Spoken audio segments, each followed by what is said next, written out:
Nesta unidade, estudaremos as reações de álcoois, fenóis e éteres.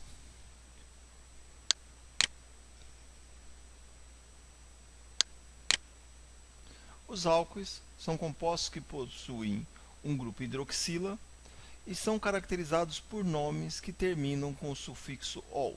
Aqui temos dois exemplos, temos o etanol e o ciclopentanol.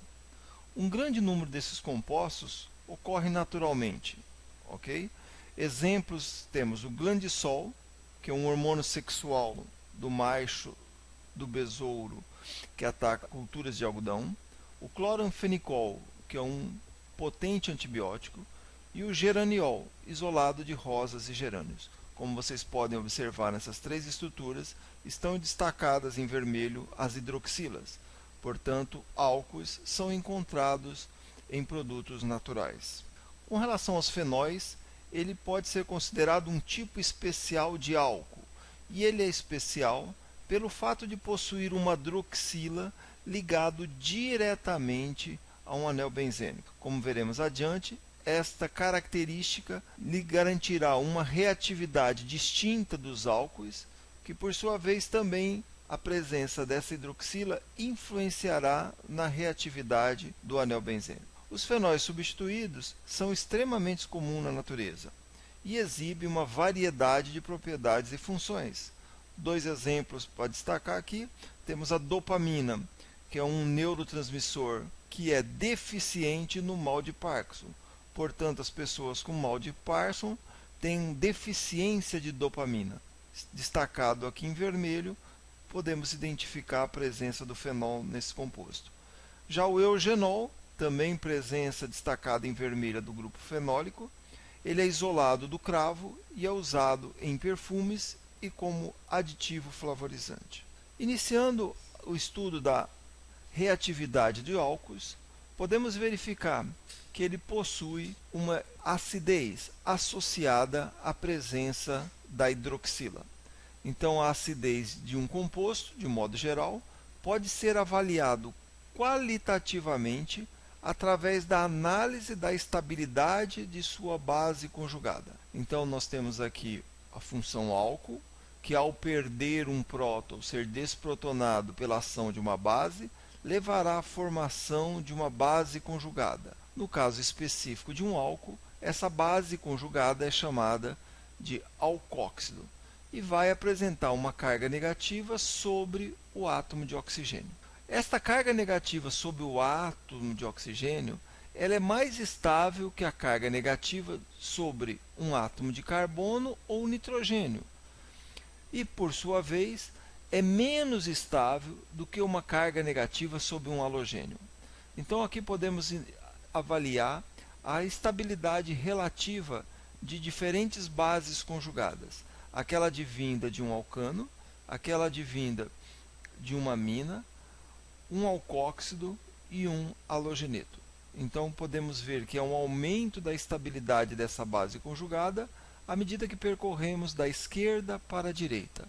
Portanto, o amideto é mais estável que o carbônio, já o alcóxido é mais estável que o amideto e o halogeneto é mais estável que o alcóxido. Isso se dá pelo fato, comparando esses três primeiros átomos, com relação à eletronegatividade. São todos elementos do segundo período.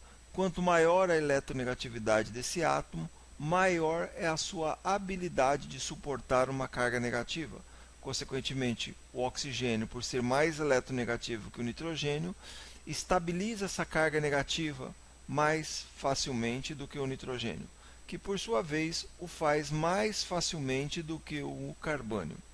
Já o caso dos haletos, por eles serem átomos maiores, excetuando-se flúor, do mesmo período que o oxigênio, nitrogênio e carbono, quanto maior o tamanho desse halogênio, maior será a estabilização dessa carga negativa, devido ao fato de orbitais maiores implicarem em densidades eletrônicas menores. E quanto maior a densidade eletrônica, mais reativa, portanto menos estável será a base. Se a gente analisar os valores dos pKas, Lembrando que quanto menor o valor de pKa, mais ácido será a espécie. Então, dessa forma, temos que os halogenetos de hidrogênio são mais ácidos do que os álcoois, que são mais ácidos do que as aminas, que são mais ácidos do que os alcanos. Consequentemente, quanto maior a acidez do ácido, mais estável seria a sua base conjugada. Nós podemos dizer que a basicidade aumenta da esquerda para a direita. Portanto, se a acidez aumenta da esquerda para a direita, à medida que eu tenho um ácido mais forte, eu vou ter bases mais fracas, sendo que a basicidade da base está associada à sua estabilidade. Reagentes para desprotonar um álcool.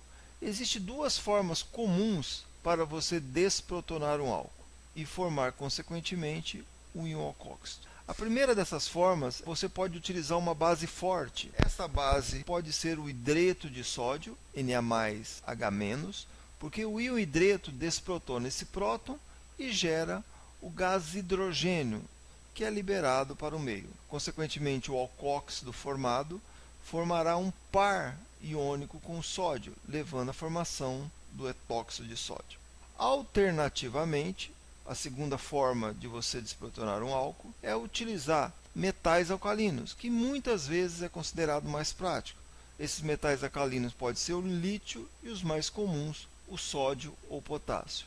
Esses metais reagem com o álcool, também levando à formação de alcóxido de sódio, ou no caso de potássio ou de lítio, e também vão liberar hidrogênio molecular para o meio. Agora vamos analisar outras reações. Vimos exemplos de desprotonação de álcoois em reações do tipo ácido e base, e agora vamos ver que podemos fazer algumas reações de transformações desses álcoois. Conforme vocês já viram anteriormente, lá quando estudamos reações de substituição nucleofílicas em carbono saturado, nós vimos que os álcoois terciários, aqueles ligados a um carbono que carrega 3 outros carbonos, sofrem reações de substituição nucleofílica, onde aqui o halogeneto vai atuar como nucleófilo, levando à formação de um aleto de alquila terciário através de um mecanismo conhecido como SN1. Como subproduto dessa reação, haverá a formação de uma molécula de água. O mecanismo pode ser visto abaixo. Em uma primeira etapa, o par de elétrons livres da hidroxila atacará o próton deficiente de elétrons da ligação HBr, levando à protonação da hidroxila e liberação do íon brometo. Esta protonação da hidroxila enfraquece a ligação carbono-oxigênio, promovendo a sua clivagem. Consequência dessa clivagem, haverá a formação de um carbocátion. Esse carbocátion, presente no meio, sofrerá o ataque nucleofílico do íon brometo, levando à formação do produto final da reação, que é o brometo de terbutila. Os álcools primários e secundários serão submetidos a reações de substituição da mesma forma. Porém, por não gerarem carbocátion estáveis, essa reação se dará através de um mecanismo chamado mecanismo SN2. Então, os álcoois primários, por exemplo, reagem com HBr. A primeira etapa, análoga ao que vimos no slide anterior, onde o par de elétrons de um oxigênio ataca o hidrogênio deficiente ligado ao bromo, promovendo a protonação da hidroxila e a clivagem da ligação hidrogênio-bromo, gerando, portanto, o íon brometo. Esse íon brometo, no álcool primário aqui representado, irá atacar o carbono deficiente de elétrons, ao qual está ligado ao oxigênio protonado. Através de um mecanismo SN2, vai promover a formação da ligação bromo e carbono na mesma etapa em que ocorre a clivagem entre o carbono e o oxigênio, caracterizando um mecanismo chamado mecanismo SN2. Nesse caso aqui, haverá a formação do 1-bromo-propano mais uma molécula de água. Essa hidroxila é protonada na primeira etapa, converte-se num excelente grupo abandonador, que é uma molécula estável de água. Essa reação funciona bem para HBr, mas não funciona muito bem para o HCl. Dando continuidade às reações de álcoois, podemos verificar através dessa equação química que os aletos de alquila, quando eu quiser obter um cloreto de alquila, eu não vou fazer a reação utilizando HCl único e exclusivamente. Eu vou usar HCl na presença de cloreto de zinco, o qual é utilizado como um catalisador. O catalisador, nesse caso, cloreto de zinco, é um ácido de Lewis e ele vai converter a hidroxila em um melhor grupo abandonador. Então, repare, cloreto de zinco possui dois átomos de cloro ligado a um átomo de zinco, que por não ter o octeto completo e está ligado a dois átomos eletronegativos, o caracteriza como um ácido de Lewis, onde o par de elétrons livres da hidroxila interagirá com o zinco, levando à formação desse complexo. Torna-se agora o oxigênio com uma carga positiva, uma vez que ele doou um par de elétrons para o zinco. Então a hidroxila atuou como uma base de Lewis, enquanto o zinco atuou como um ácido de Lewis. Então, nesse momento, através de um mecanismo também SN2, o íon cloreto vai atacar pela face oposta do carbono deficiente de elétron, levando, através de um mecanismo concertado, a formação de uma ligação cloro-carbono na mesma etapa em que há a clivagem da ligação carbono-oxigênio. Desta forma, obtendo-se como produto o 1-cloro-propano. Um álcool também pode ser convertido num tosilato ou mesilato, usando o cloreto de tosila ou de mesila e piridina. Então a hidroxila é convertida em um desses grupos, tosilato ou mesilato, com a intenção de transformar a hidroxila, que é um ruim grupo abandonador, em um bom grupo abandonador. Então, em uma primeira etapa, fazemos a proteção da hidroxila, quando na verdade estamos transformando hidroxila, e aqui representado tosilato, sendo que o mesmo acontece com o mesilato. Antes, a substituição dessa hidroxila teria como grupo abandonador o íon hidróxido, que é um péssimo grupo abandonador. Enquanto nesse caso, quando nós temos o tosilato formado, nós teremos esse tosilato como grupo abandonador, o que é muito mais estável devido à possibilidade de ressonância do oxigênio com o SOO nesses casos. Então a estabilização adicional desta base diminui a sua nucleofilicidade, impedindo que a reação ocorra no processo inverso. Então esse grupo abandonador é um excelente grupo abandonador. Então, tão logo o tosilato é formado, a presença do halogeneto no meio levará a uma substituição no carbono saturado, promovendo então a saída do tosilato e a formação do aleto de alquila. Um álcool também pode ser convertido em um aleto de alquila através de uma reação preliminar, a qual transforma um péssimo grupo abandonador, no caso a hidroxila, em um bom grupo abandonador, o tosilato. Esse tosilato formado será um novo grupo abandonador, o qual, ao sofrer o ataque do halogeneto, levará a uma reação do tipo SN2, tendo como grupo de saída o tosilato e levando à formação do aleto de alquila. Observe que, por ser um mecanismo do tipo SN2, sendo um centro estereogênico o que está ligado ao grupo tosilato, ocorre uma inversão da configuração. Então, se nesse caso esse centro era um centro R, levará à formação de um centro com configuração S. Os álcoois primários e secundários também podem levar a formações de cloretos de alquila ou brometos de alquila. Nesse caso, utilizando cloreto de tionila na presença de piridina ou simplesmente PBr3, tribrometo de fósforo. Vamos lá. No primeiro dos casos, o mecanismo da reação de álcool com cloreto de tionila pode ser visualizado agora. Então, SOCl2 é conhecido como cloreto de tionila. Observem a estrutura do cloreto de tionila. Nós temos a função SOO, ao qual temos dois átomos de cloro ligado ao enxofre. Observe então que este enxofre é altamente deficiente de elétrons, uma vez que ele está ligado a 3 átomos eletronegativos. Portanto, um centro eletrofílico irá interagir com o oxigênio nucleofílico, observando que esse oxigênio, essa hidroxila, é um ruim grupo abandonador. Então, o ataque nucleofílico do par de elétrons da hidroxila sobre o enxofre do cloreto de tionila levará à formação desta espécie, onde houve a clivagem da ligação π, levando à formação de uma carga negativa sobre o oxigênio, que antes era neutro, e à formação de uma nova ligação entre o oxigênio e o enxofre, sendo o oxigênio positivo, uma vez que um dos seus pares livres de elétrons levou à formação da ligação oxigênio-enxofre. Agora aqui destaca-se a importância da piridina no meio. A piridina irá capturar este próton que está tornando o oxigênio positivo.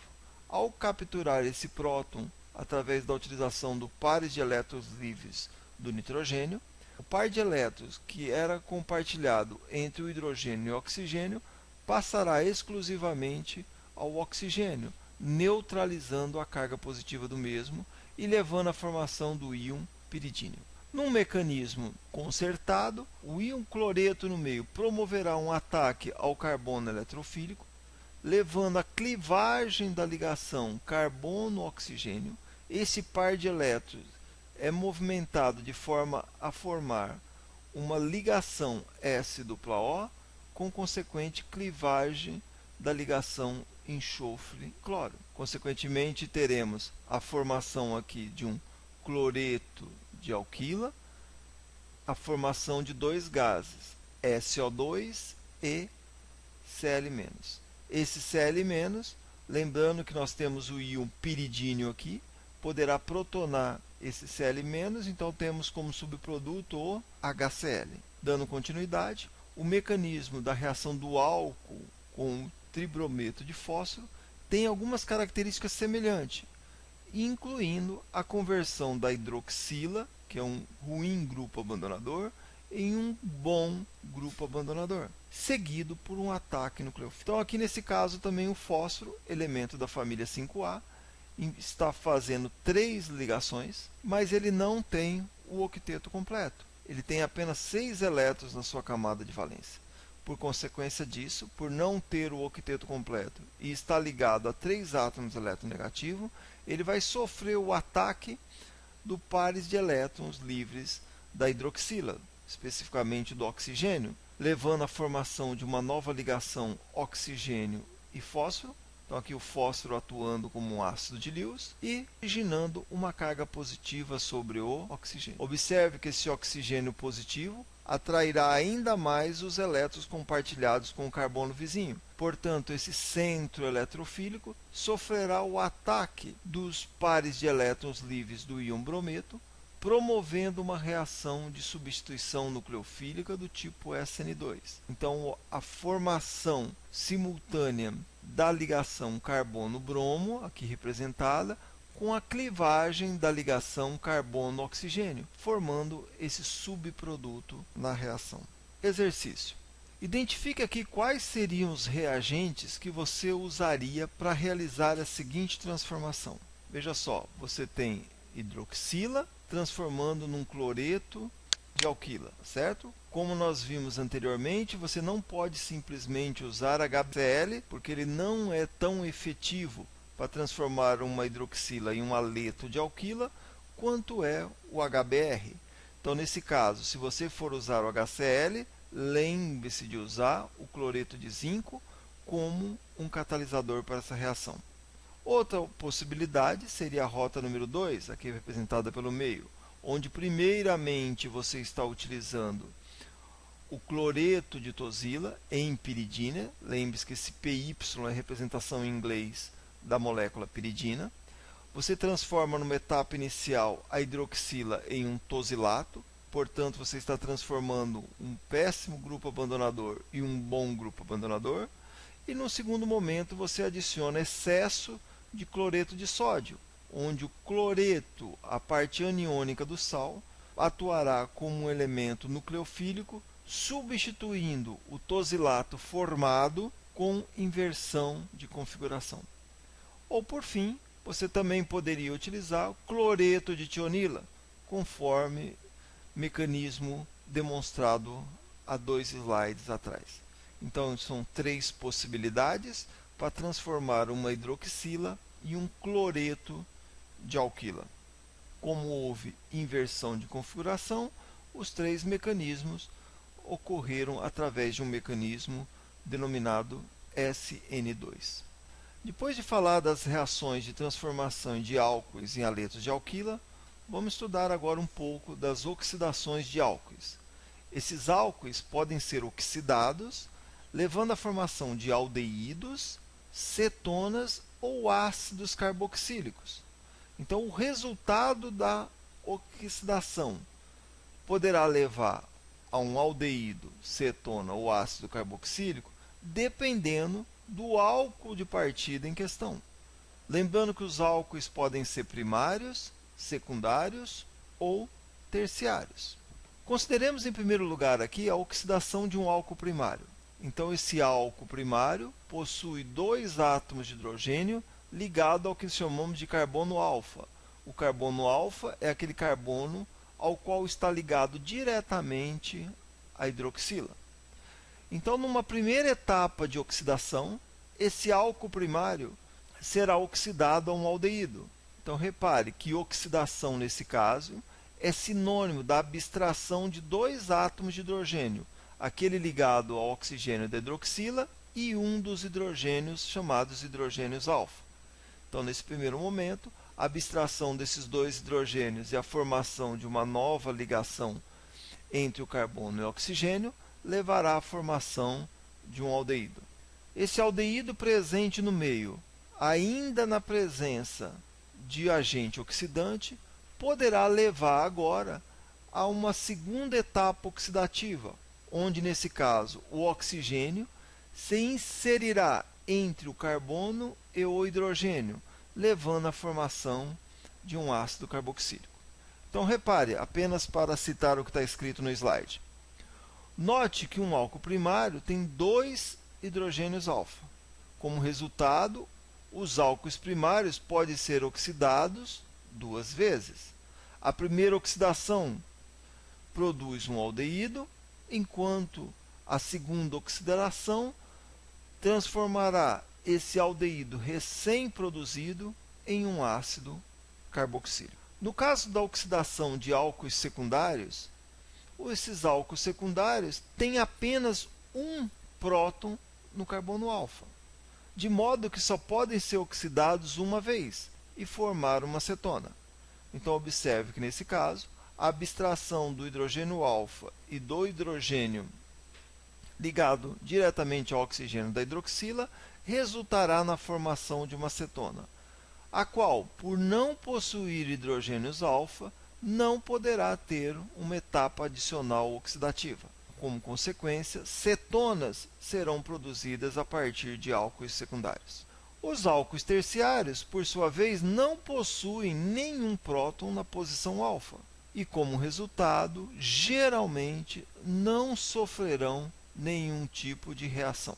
Um grande número de reagentes são disponíveis para oxidação de álcoois primários e secundários.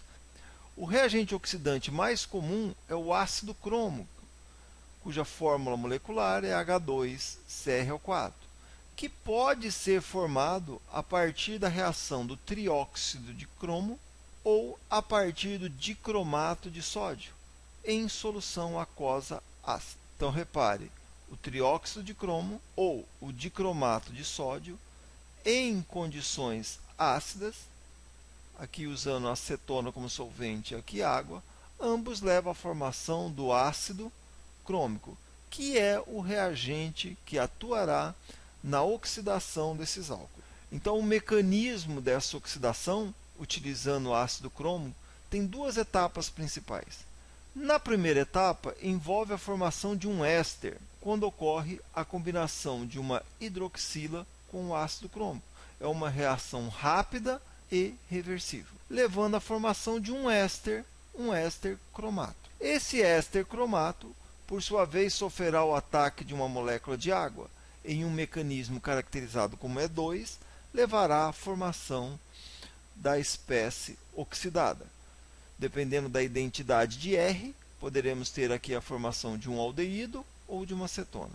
Então, reparem, o mecanismo E2. A água, atuando como base, capturará um próton do carbono ligado ao oxigênio.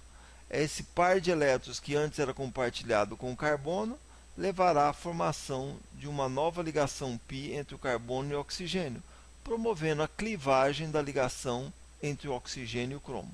Como consequência, temos a espécie oxidada mais H3O+, mais a espécie HCrO3-.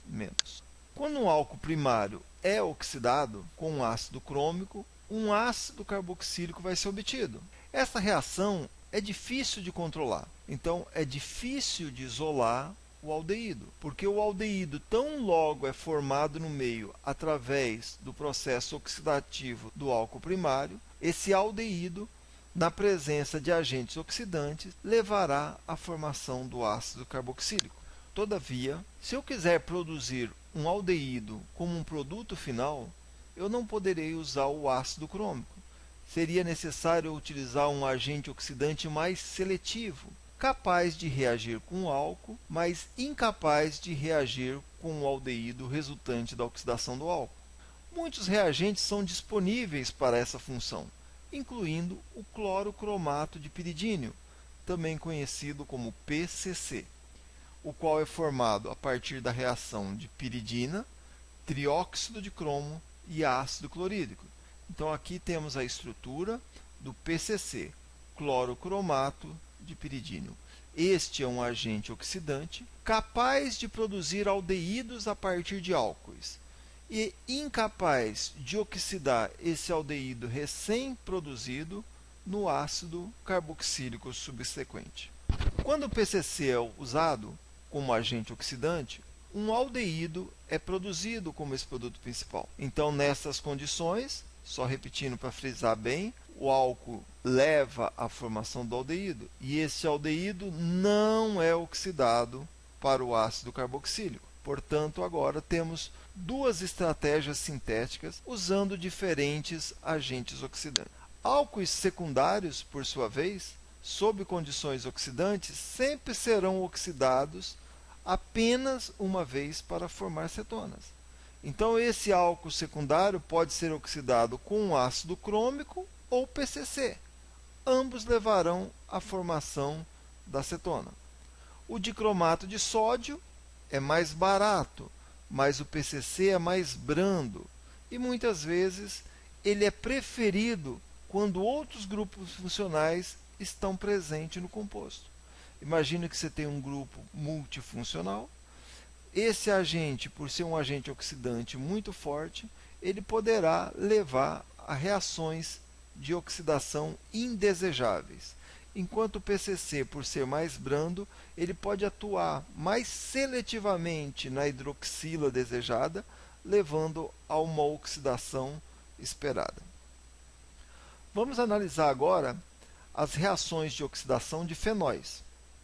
Com base na discussão que fizemos até então, podemos esperar que um fenol não seja facilmente oxidado, uma vez que no carbono alfa não ocorre a presença de prótons na posição alfa. Então, o fenol seria muito parecido com o álcool terciário, o qual, como já dissemos anteriormente, não sofrerá reações de oxidação. No entanto, observa-se que o fenol pode sofrer uma reação de oxidação, ainda mais prontamente que aqueles álcoois primários e secundários. Isso se dá pela presença desse anel aromático que faz do fenol um álcool especial. Os produtos de oxidação desses fenóis são chamados benzoquinonas, as quais são importantes, pois são rapidamente transformadas em hidroquinonas, como veremos no próximo slide. Então, a oxidação dessas hidroquinonas, que no caso são compostos difenólicos, levarão à formação das chamadas benzoquinonas. E essa oxidação pode se dar utilizando óxido de prata, como é representada por esse exemplo. Repare que aqui nós temos dois fenóis, duas hidroxilas em posições orto, uma em relação à outra. E na presença desse agente oxidante, utilizando o éter como solvente, então esse óxido de prata é capaz de levar à oxidação de ambas as hidroxilas, levando à formação de uma 1,2-benzoquinona. No caso dessa outra hidroquinona, a utilização de um ácido crômico, lembrando que o dicromato de sódio na presença de ácido sulfúrico gerará no meio o ácido crômico, levando à formação da para-benzoquinona, porque as carbonilas mantêm uma relação entre si no anel 1,4 ou para. As quinonas são compostos coloridos. Então aqui temos a para-benzoquinona, que é um composto de coloração amarela, e muitas vezes ocorrem naturalmente e são utilizadas como corante.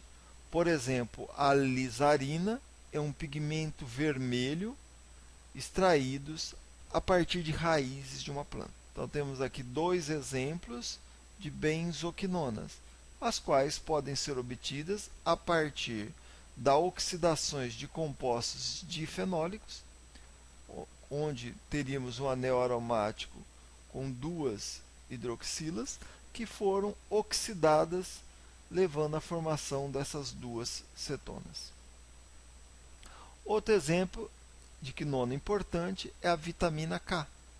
Esse K está relacionado à coagulação da grafia em inglês. Então, coagulação em inglês, coagulation, o K define o nome da vitamina K, uma vez que essa substância foi identificada como essencial para a coagulação normal do sangue.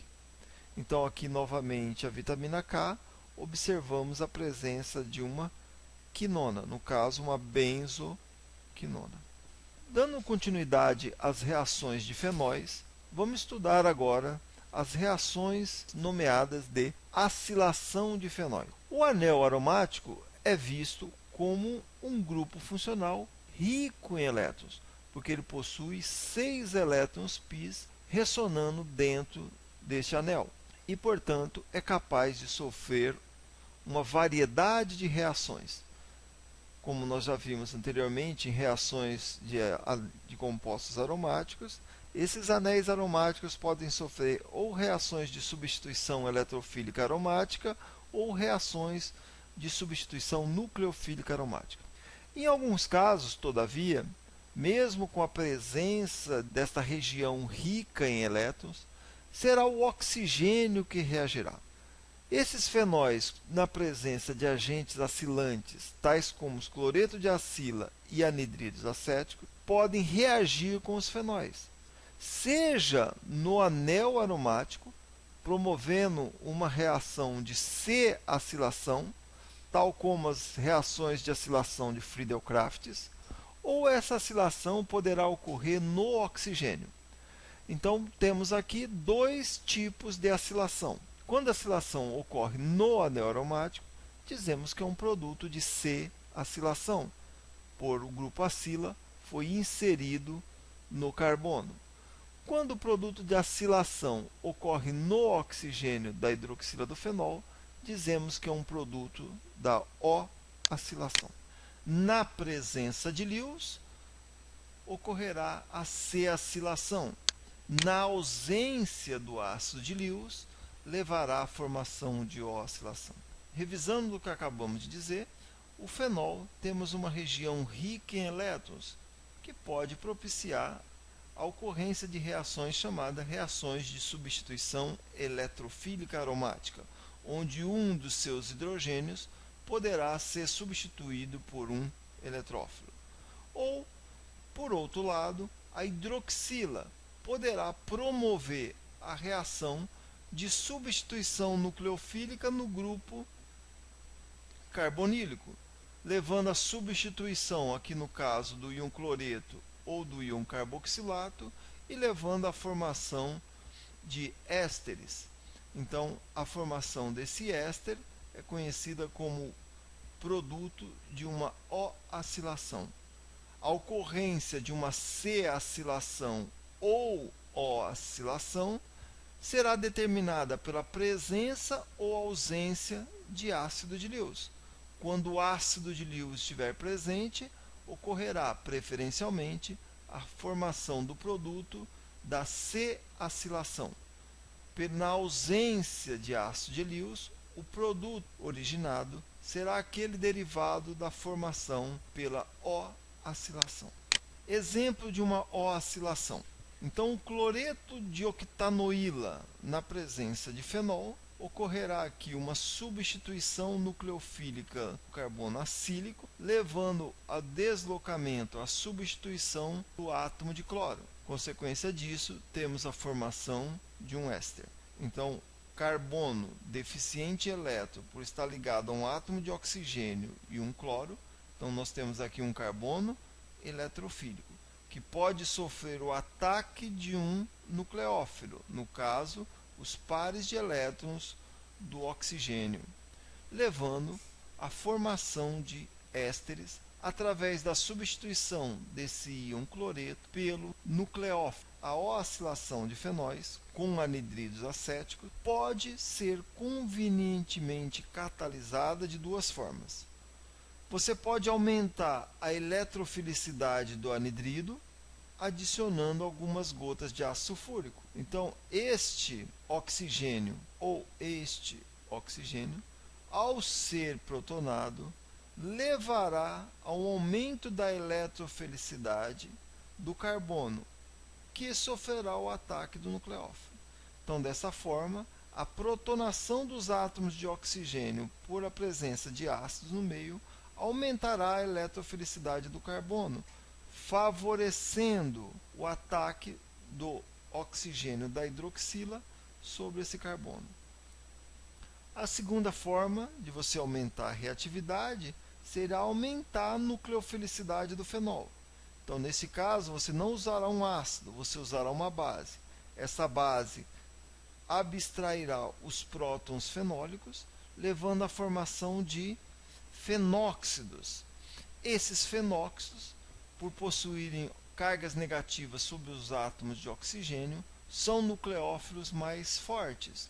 Portanto, promoverão a substituição no grupo acila dos anidridos de forma mais rápida, levando aqui, neste caso, a formação do 1,3 diacetoxibenzeno com 93% de rendimento. A O-acilação e a AC-acilação vão competir entre si. A preferência pela O-acilação, representada aqui pelo caminho azul, de fenóis, ocorre porque essas reações são controladas cineticamente. O que isso significa? Repare pelo diagrama aqui representado.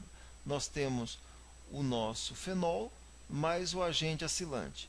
Ele pode seguir dois caminhos. Aquele de menor energia, que é chamada produto cinético, é obtido quando se forma a O-acilação. Portanto, a oscilação é mais rápida que a C-acilação. Se ela é mais rápida, implica que o caminho que leva à formação da C-acilação envolve uma energia de ativação maior. Podemos dizer que a O-acilação seria o produto cinético da reação. Então, essa reação é controlada cineticamente, por envolver um estado de transição de menor energia. Enquanto a C-acilação, embora envolva um estado de transição de maior energia, ele levará à formação de um composto de menor energia que o O-acilação, que é o de C-acilação. Então, temos aqui um produto cinético e aqui temos um produto termodinâmico. O produto termodinâmico é aquele de menor energia e o produto cinético é aquele que se formou mais rapidamente, mas que nem sempre aquele que se forma mais rapidamente é o de menor energia. Então, podemos concluir que os produtos da C-acilação são mais estáveis que a de O-acilação.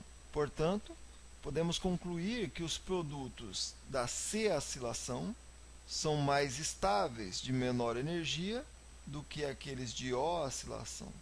Portanto, se eu utilizar um catalisador no meio, e esse catalisador tricloreto de alumínio, a presença desse catalisador diminuirá a energia do estado de transição. Consequentemente, esses compostos optarão por seguir um caminho de menor energia. Então, não levará à formação do produto de oscilação. O produto de oscilação, por essa energia de ativação ser uma energia baixa, esta reação é uma reação reversível.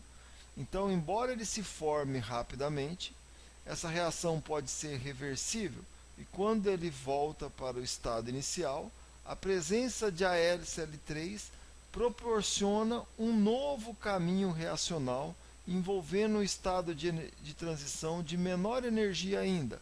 Consequentemente, o produto da reação será aquele produto da C-acilação. Esta isomerização é conhecida como rearranjo de Fries ou Fries, dependendo da pronúncia. Como a gente pode observar no exemplo aqui representado, nós tínhamos inicialmente o produto de uma O-acilação de um fenol. Ele, na presença do AlC, foi completamente transformado nos dois produtos de C-acilação. A C-acilação na posição orto e a C-acilação na posição para. O mecanismo dessa reação pode ser observado da seguinte forma. Então aqui nós temos o éster, formado pela O-acilação deste 4-metilfenol, que reagiu com esse agente acilante, que poderia ser o anidrido, levando à formação desse éster. O éster, portanto, na presença de AlCl3, o alumínio, por estar ligado a 3 átomos de cloro e não possuir o octeto completo, ele é considerado um ácido de Lewis. Então, o par de elétrons do oxigênio atacará o alumínio, levando à formação desse complexo.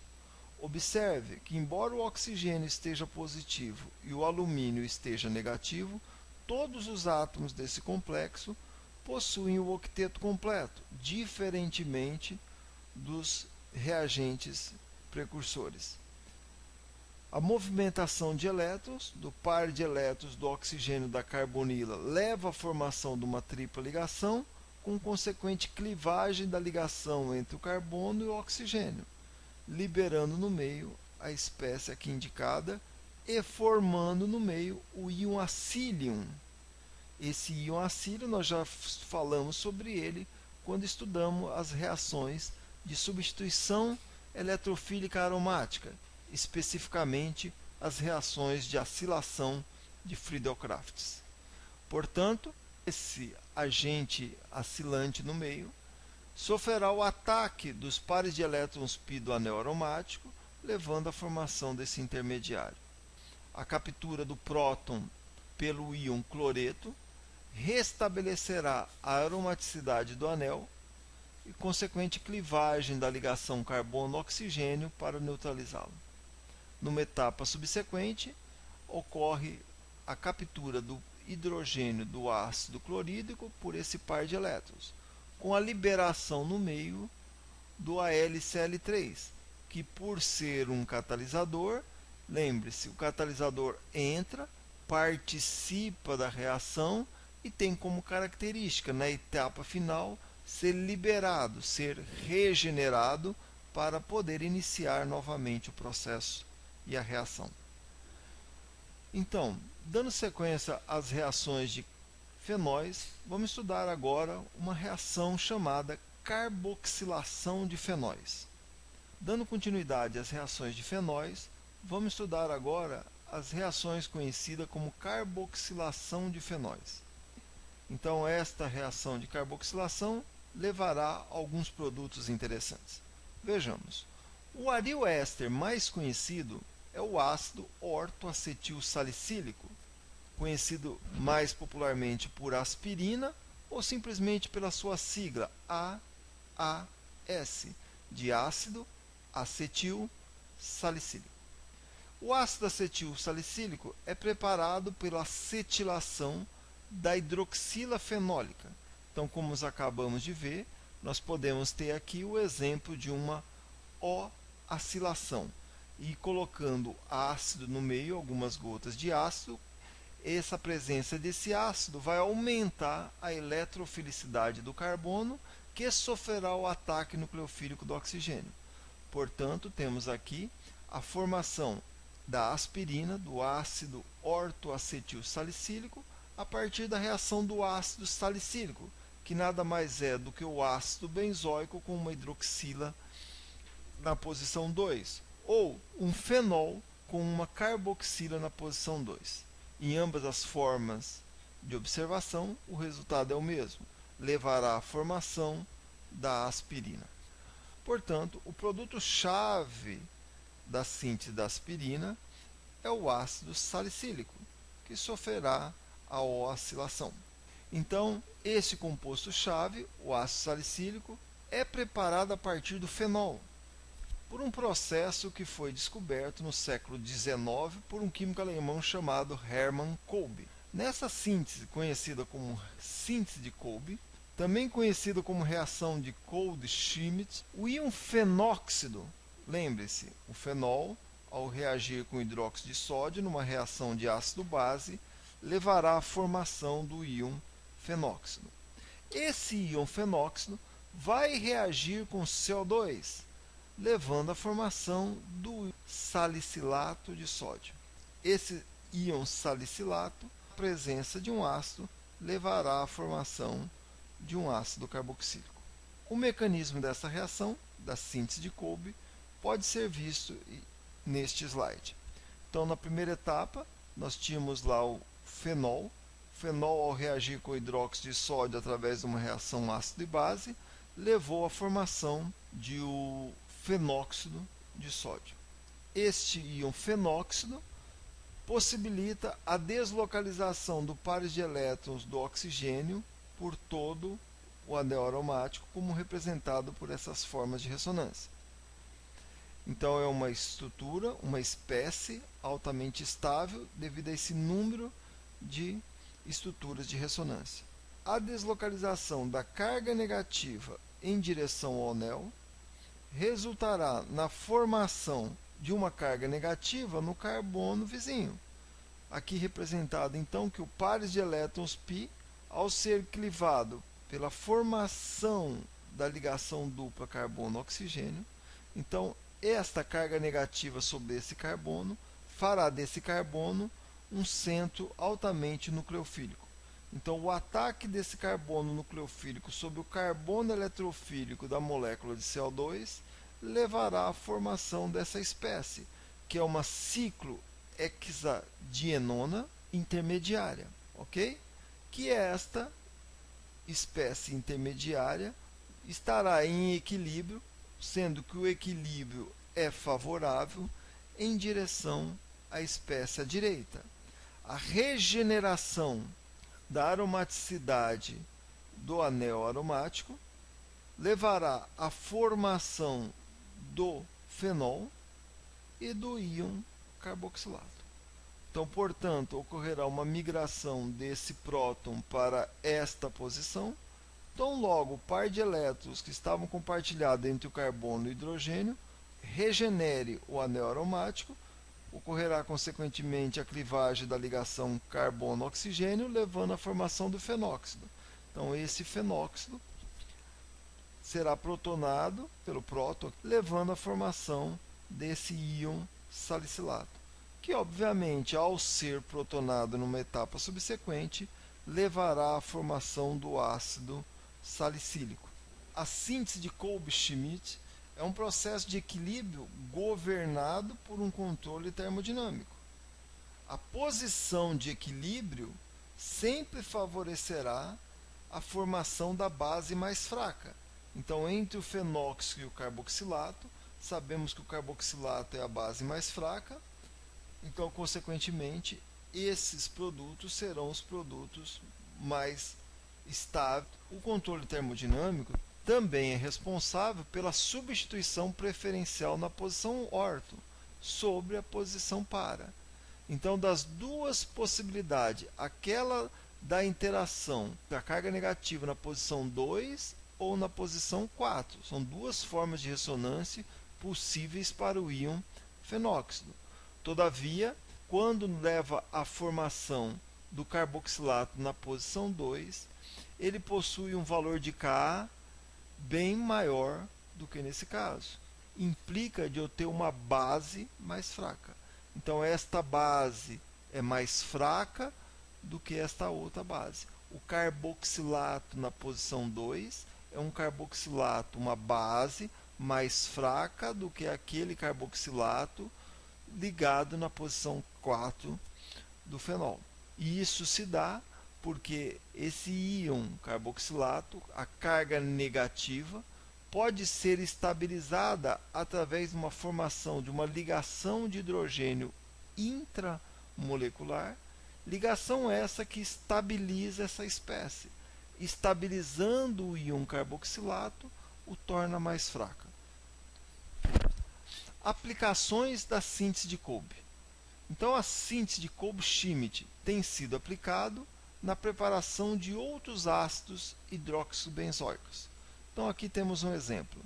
Veja só, na primeira etapa temos a desprotonação, levando ao fenóxido. E a segunda etapa, a reação com CO2. 125 graus Celsius, 100 atmosferas a pressão de CO2 imposta nessa reação. Então, na primeira etapa ocorre a desprotonação, na segunda, a carboxilação na posição 2. Lembra que a posição 2 leva a um íon carboxilato, que é uma base estável e é mais estável pela possibilidade de uma estabilização intramolecular. E numa terceira etapa, temos a protonação desse íon carboxilato.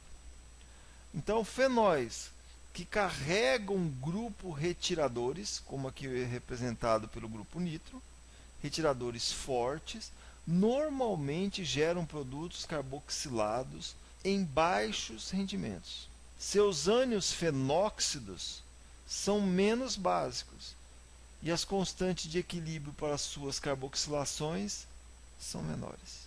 Então, dando continuidade agora, ainda nas reações de fenóxidos, nós estudaremos agora a preparação de aril éteres.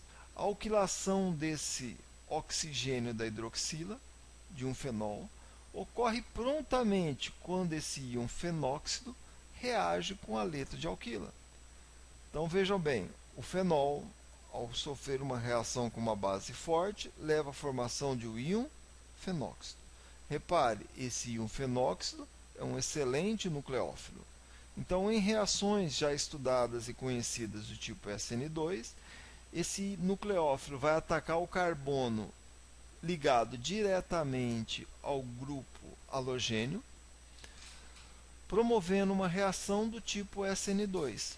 Uma nova ligação oxigênio-carbono se formará, concomitantemente à clivagem da ligação carbono-halogênio, portanto, levando à formação de alquil aril éter.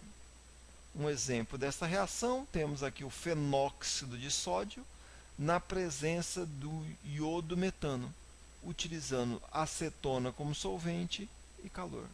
Então, repare que aqui nós estamos fazendo uma alquilação do oxigênio. O oxigênio negativo é um excelente nucleófilo que ataca o carbono eletrofílico, liberando no meio o íon iodeto. Esse íon iodeto se unirá ao sódio, levando à formação de iodeto de sódio, o qual é insolúvel em acetona. Se ele é insolúvel, ele precipitará no meio. Havendo esta precipitação, o equilíbrio é deslocado para a direita, favorecendo a formação desse aril éter, conhecido como anisol, em um rendimento de 95%. Já que estamos falando de éteres, vamos estudar agora os éteres. Esses éteres são compostos que exibem um oxigênio ligados a dois grupos R. Esses grupos R podem ser grupos alquila, podem ser grupos aromáticos, conhecidos como arila ou vinilas. A porção éter é uma característica comum em muitos produtos naturais, como os exemplos que seguem. A melatonina, que é um hormônio que acredita que ele regula o ciclo do sono. Então aqui podemos identificar a função éter, no caso temos um aril alquil éter. Temos aqui a morfina, que é um analgésico derivado do ópio, certo? Aqui novamente podemos ver um éter e a vitamina E, que é um agente oxidante, onde podemos identificar aqui as duas ligações carbono ligadas ao mesmo átomo de oxigênio. Muitos fármacos também exibem um fragmento éter. A fluoxetina, que é um poderoso antidepressivo.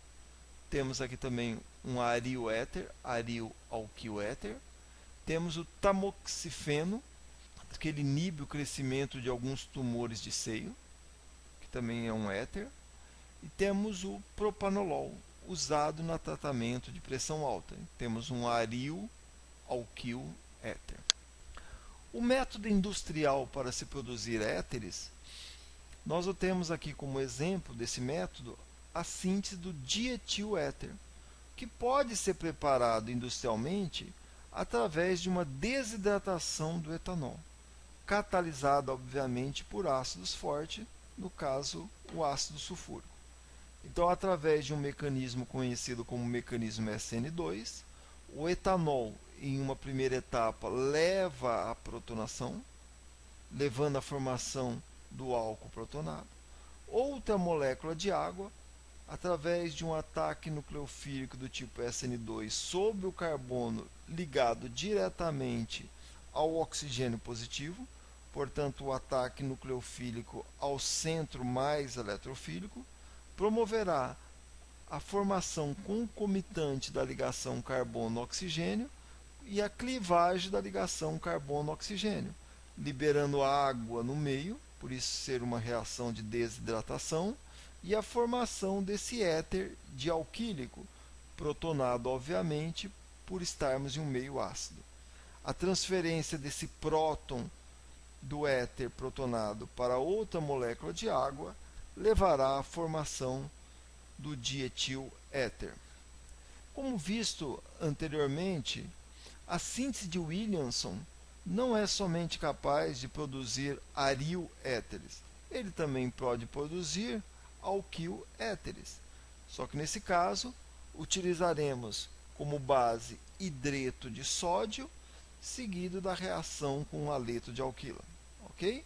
Então, como mostrados anteriormente, vimos que fenóis podem reagir com base levando a formações de fenóxido de sódio, que atuam como nucleófilos sob iodo metano, por exemplo, promovendo a formação de aril éteres, o que caracterizou o nome de síntese de Williamson. Mas, por outro lado, essa não é uma reação exclusiva de fenóxidos. Outros alcóxidos podem sofrer reações similares, como representado aqui no esquema, o butóxido de sódio, através de uma reação do tipo SN2, pode reagir com o iodo etano, levando à formação do butil-etil-éter em 71% de rendimento. Novamente, ocorre como a formação do iodeto de sódio como subproduto dessa reação. Daí a necessidade de utilizarmos a acetona como solvente, pelo fato do iodeto de sódio ser insolúvel em acetona, levando à sua precipitação. Precipitação essa que, segundo o princípio de Le Chatelier, deslocará o equilíbrio no sentido da formação dos produtos. Então, se a reação envolvida na síntese de Williamson é uma reação que implica um mecanismo do tipo SN2, eu posso afirmar que a preparação de éteres pelo método de Williamson é mais satisfatória com haleto de metila ou haletos de alquila primário, porque em ambos os casos a pouca substituição no carbono que sofrerá o ataque nucleofílico favorecerá a formação do produto.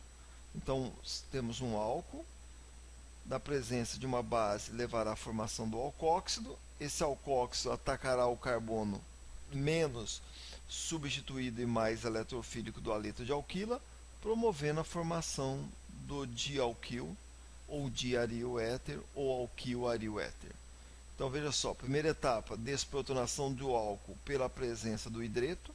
Esse hidreto, ao capturar o próton, levará à formação de hidrogênio molecular que borbulhará no meio, e a clivagem da ligação oxigênio-hidrogênio levará à formação de um alcóxido. Esse alcóxido, um nucleófilo forte, atacará o carbono eletrofílico, que é aquele carbono ligado diretamente ao grupo abandonador, eletronegativo, promovendo a clivagem simultânea da ligação carbono-halogênio. Portanto, em um mecanismo do tipo SN2, ocorrerá a formação de uma nova ligação concomitante à quebra da ligação carbono-halogênio, levando à formação, aqui neste caso, de um metil-alquil éter. Então, uma vez que a segunda etapa é um processo SN2, efeitos estéricos devem ser considerados.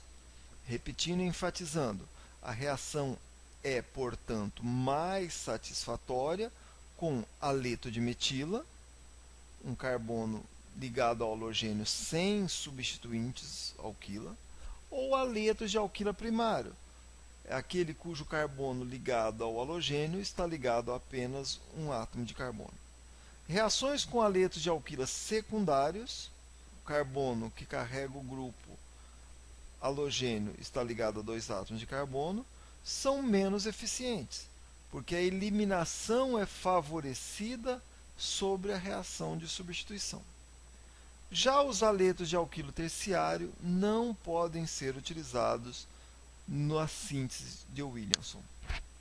Imaginemos aqui que desejamos sintetizar o terbutil-metil-éter. Então veja só, terbutil-metil-éter. Temos dois caminhos sintéticos sugeridos. No primeiro deles, usaríamos o terbutanol, na presença de uma base, para gerar o alcóxido, o terbutóxido, que atacaria o iodo metano, levando à formação do éter, ou o metanol, que poderia ser desprotonado pelo hidreto, levando à formação do iometóxido, que promoveria a substituição do átomo de iodo com a nova formação da ligação carbono-oxigênio. Repare que, como dissemos anteriormente, o iodo de terbutila, por possuir um carbono terciário, não é o mais favorável para que a reação ocorra através de um mecanismo do tipo SN2. Portanto, esta segunda rota não funciona. A primeira rota, portanto, é a mais eficiente, porque ela utiliza um haleto de alquila, um haleto de metila, o qual é um substrato adequado para SN2. E a segunda rota não funciona porque ela utiliza um haleto de alquila terciário como substrato, o qual sofrerá eliminação, sofrerá uma reação de eliminação preferencialmente, ao invés de substituição. Dando continuidade às reações de éteres, podemos afirmar que os éteres não reagem em condições básicas ou levemente ácidas. E como resultado desta reatividade, desta baixa reatividade em condições básicas ou levemente ácidas, eles são utilizados como solventes em muitas reações. Aqui temos uma imagem do dietiléter. Todavia, os éteres não são completamente inertes. Eles sofrem reações. E são essas reações que vamos analisar nos próximos slides. Os ésteres, por exemplo, sofrem clivagens quando catalisados por ácidos fortes. Então, assim, a ligação carbono e oxigênio de álcoois é clivada em reações com haletos de hidrogênio. Então, assim como as ligações carbono-oxigênio de álcoois podem ser clivadas com haletos de alquila, aqui temos o exemplo, esse álcool levou à formação de um haleto de alquila pela clivagem da ligação carbono-oxigênio, as ligações carbono-oxigênio de éteres também podem ser clivadas em reações similares. Então, repare que vai haver a clivagem da ligação carbono-oxigênio com a formação de uma nova ligação carbono-halogênio e a formação de uma molécula de álcool como subproduto. Vejamos alguns detalhes desse tipo de reação. A clivagem de éteres é normalmente conduzida utilizando excesso de haleto de hidrogênio, excesso de ácido e calor. Então, podemos verificar por essa equação química que éteres, na presença de excesso de HX e calor, levará à formação de haletos de alquila mais água como subproduto. Assim, a reação tipicamente leva à formação de duas moléculas de haleto de alquila. Portanto, neste caso aqui, onde nós temos um éter que não é simétrico, nós temos o sec-butil-metil-éter. Na presença de HBr, levará à formação do 2-bromo-butano e o bromo-metano. A ordem de reatividade dos haletos de hidrogênio segue a ordem de acidez. Portanto, o ácido iodídrico é mais reativo que o ácido bromídrico, que é muito mais reativo do que o ácido clorídrico. O ácido fluorídrico não é efetivo para promover a clivagem de éteres. Vejamos o mecanismo dessa reação. O par de elétrons do oxigênio atua como uma base, capturando o próton do ácido HX e levando à formação do éter protonado. O éter protonado deixa o carbono ligado ao oxigênio mais eletrofílico, favorecendo o ataque nucleofílico do halogeneto gerado na primeira etapa. O ataque do halogeneto sobre o carbono eletrofílico promoverá a clivagem simultânea da ligação carbono-oxigênio, levando à formação de um álcool e à primeira molécula de haleto de alquila. A formação do segundo haleto de alquila se dá pela protonação inicial da molécula de álcool, da mesma forma, deixando o carbono ligado ao oxigênio positivo mais deficiente de elétrons. Portanto, o ataque nucleofílico do halogeneto sobre esse carbono promoverá a clivagem da ligação carbono-oxigênio, resultando na formação de outra molécula de haleto de alquila mais uma molécula de água. Então, dando continuidade ao estudo da reatividade dos éteres, vamos estudar um pouquinho mais um tipo especial de éteres, o chamado epóxidos. Os epóxidos são esses éteres cíclicos de 3 membros. Devido a essa característica estruturais, ele tem uma significativa tensão anelar, o que lhes atribui uma alta reatividade. Portanto, os epóxidos têm a tendência de reagir em condições básicas com nucleófilos, visando um alívio da tensão anelar e, consequentemente, lhes proporcionando uma maior estabilidade. Então, quando um epóxido é submetido ao ataque de um nucleófilo forte, ocorre uma reação de abertura do anel. Por exemplo, considere a abertura do óxido de etileno pelo íon hidróxido. Veja só que vai levar à formação de um diol vicinal. Então, numa primeira etapa, temos aqui o ataque nucleofílico do íon hidróxido ao carbono eletrofílico, o qual promoverá a clivagem da ligação carbono-oxigênio, levando a essa espécie alcóxido intermediário. Esse íon alcóxido capturará o próton de uma molécula de água, levando à formação das duas hidroxilas vicinais. Muitos eletrófilos fortes podem ser utilizados para abrir um epóxido. Por exemplo, alcóxidos, cianetos, sulfetos, reagentes de Grignard. Muitos nucleófilos fortes podem ser utilizados para abrir um epóxido. Nós temos aqui os alcóxidos, cianetos, sulfetos, reagentes de Grignard e hidretos. Em todos os casos, o nucleófilo vai atacar o carbono eletrofílico, clivando a ligação carbono-oxigênio e gerando na outra extremidade grupos hidroxilas. Todos estes nucleófilos são reagentes capazes de abrir o epóxido. Todavia, essas reações exibem duas características importantes que devem ser consideradas: a regioquímica e a estereoquímica. Quando o epóxido de partida é assimétrico, nós podemos ver que esse carbono tem dois substituintes e o carbono da direita não tem substituintes. O nucleófilo vai atacar na posição menos substituída. Então repare, eu tenho um nucleófilo, esse nucleófilo vai atacar o carbono menos substituído, promovendo a clivagem da ligação carbono-oxigênio da direita. Então nós podemos ver que a hidroxila posicionar-se-á no carbono à esquerda e o nucleófilo fará uma nova ligação com o carbono à direita.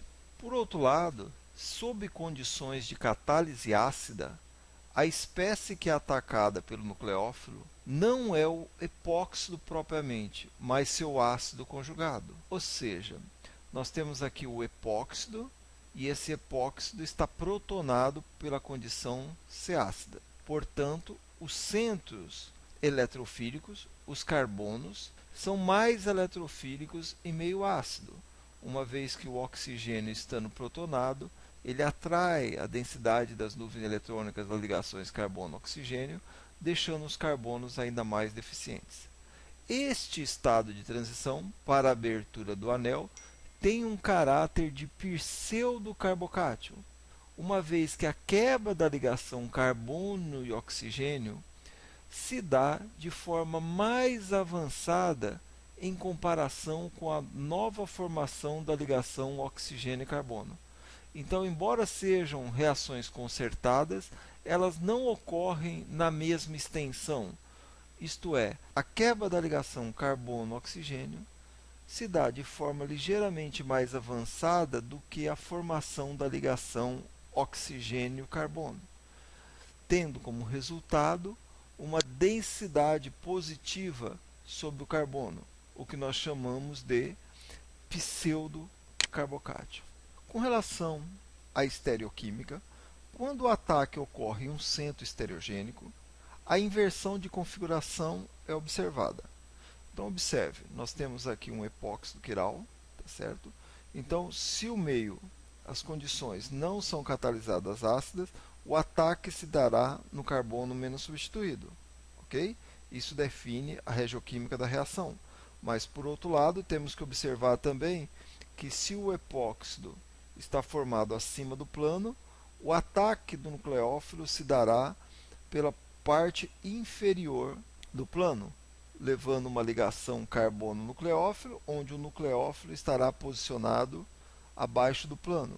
E a hidroxila que será formada após a clivagem da ligação carbono-oxigênio, formação do alcóxido, com consequente protonação do mesmo pela água, mostrará que tanto a hidroxila como o nucleófilo se posicionarão de forma anti em relação ao plano.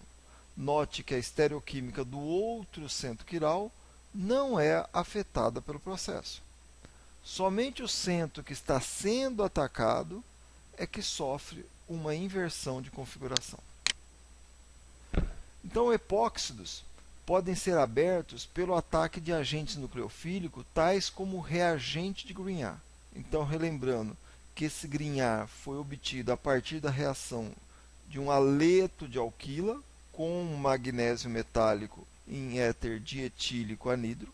Então, o magnésio, nesse tipo de reação, se interpõe entre o grupo alquila e o halogênio, gerando essas espécies, onde um grupo alquila carregado negativamente. E esse grupo negativamente pode atuar como nucleófilo sobre o carbono eletrofílico, propiciando a clivagem da ligação carbono-oxigênio e gerando um alcóxido. Esse alcóxido, na etapa subsequente, é protonado, levando à formação de um álcool primário. Aqui na primeira equação temos um exemplo genérico, na segunda equação temos um exemplo específico. Então, o cloreto de benzil magnésio vai atacar o óxido de etilênio. Veja bem, a carga negativa posicionada sobre o carbono benzílico vai atacar o carbono, clivando a ligação carbono-oxigênio. Atenção ao mecanismo: nucleófilo ataca o carbono, clivando a ligação carbono-oxigênio do epóxido. Então, houve a adição da nova ligação carbono-carbono e a formação de um íon alcóxido, que ao reagir com água em meio ácido, preferencialmente, levará à formação deste álcool. Epóxidos também são reduzidos a álcoois sob tratamento do hidreto de alumínio e lítio. Então, o hidreto é transferido para o carbono menos impedido. Então, nesse caso, temos um carbono com uma cadeia carbônica como substituinte e um carbono apenas com 2 hidrogênios. Portanto, o carbono menos substituído é o carbono da esquerda, é onde o hidreto proveniente do hidreto de alumínio e lítio atacará, levando a clivagem da ligação carbono-oxigênio, formando o alcóxido, que na etapa subsequente é protonada. Então, aqui nós temos um quadro que mostra a generalidade dessa reação. Epóxidos não simétricos. Quando eu tenho um nucleófilo forte, sempre esse nucleófilo vai atacar o carbono menos substituída. Então, temos alcóxido, cianeto, sulfeto, reagente de Grignard ou hidreto. E quando a catálise é ácida, reagindo com HX, por exemplo, água em meio ácido ou álcool em meio ácido, a adição do nucleófilo se dará no carbono mais substituído. Dessa forma, nós encerramos essa aula, esperando que vocês tenham gostado.